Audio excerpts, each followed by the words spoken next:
Kansas, America. It's legendary there. Here you go, Jordan. Hello? This is the story about one of the worst things I ever did to somebody. I have a group of friends that we go on road trips like every year. This kind of started as a spring break thing, and every year now that we've graduated, we've all moved to different places, and we try to keep up with each other. We take a road trip.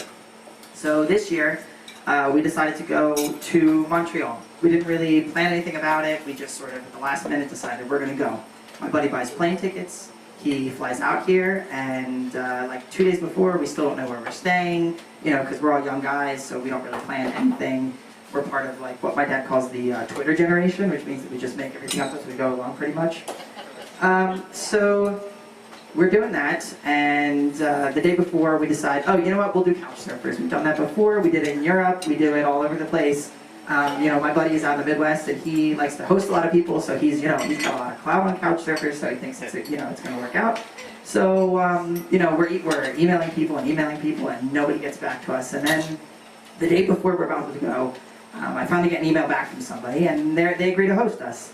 And it's these two girls in Montreal, and they live in kind of a gritty part of southern Montreal called Saint-Henri, and we don't know what to expect, so we just head up. You know, they accept us and we go. We head out in the car in the morning and we drive up there all the way, you know, through New York and all the way through Montreal, and you know, we get through most of the thruway in New York, and I'm driving and we're talking, you know, really loudly and getting really excited, and I'm not really paying attention, and I end up on the wrong road, and we're heading out towards Buffalo, which is not where we're supposed to be going, right? We're supposed to be going north. And so we end up on the wrong road, and we pull off to the side, and it's around lunchtime, and so we stop in a town called Amsterdam, New York. And Amsterdam, New York was just one of the saddest towns ever. They had a completely run-down downtown. They had a pizza place that was open for like 1 hour a day in the afternoon, and this was only on Saturdays. It wasn't open any other days of the week, practically. They had something there called the World Wrestling Hall of Fame, which I doubt was the actual official World Wrestling Hall of Fame, because it appeared to be one man's wrestling collection of mostly photographs of wrestlers that he had throughout the years.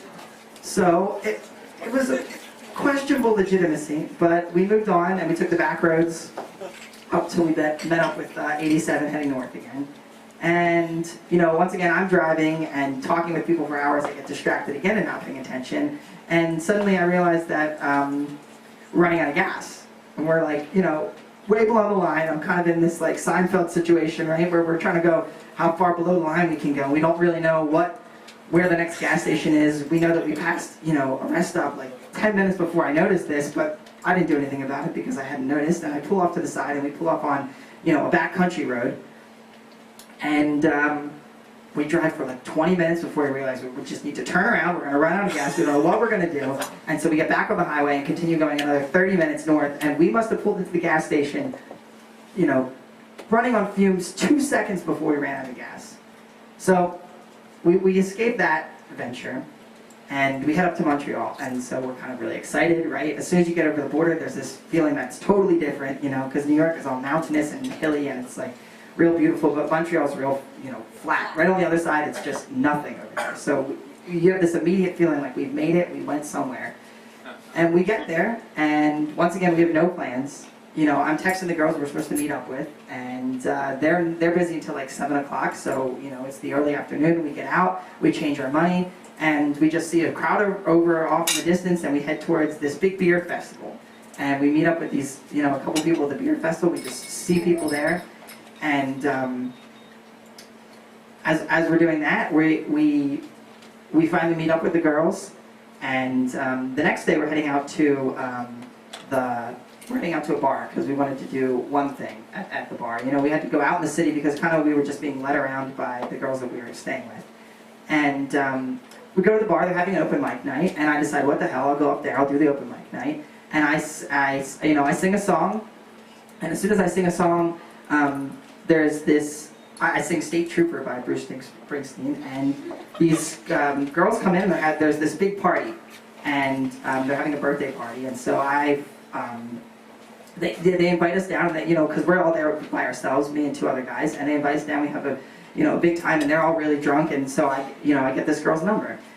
Problem is, I'm seeing somebody else, and so, I'm trying to be friendly about it, and,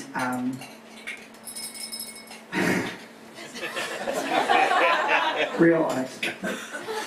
So, the next night, they're texting me, and this girl keeps texting me, and I meet up with her for dinner, and I end up sort of breaking all the plans with all the people that I'd stayed with, and unexpectedly going off with this other girl, and did some really shameful things with her, and then I had to break up with this person that I was with, and it was probably the worst thing I've ever done. That was a really disjunct story. Thank you for listening to it.